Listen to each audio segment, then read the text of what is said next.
জীবনে ঝামেলা যতই থাকুক, চিন্তা করলে বেড়ে যায়, চুপ থাকলে কমে যায়। ধৈর্য ধারণ করলে জীবন থেকে মুছে যায়।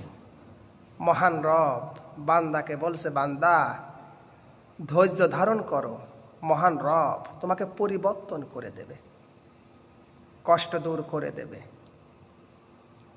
তোমার জীবনে তুমি যা কিছু চেয়েছো তার চাইতে কোটি কোটি গুণ বেশি তোমাকে তার নাজ নিয়ামত, তার ভান্ডার থেকে তোমাকে দেবে। বান্দা এই জন্য চুপ থাকো আর বেশি বেশি করে মহান রবকে ডাকো। মহান রব তোমার দিকে তাকিয়ে আছে।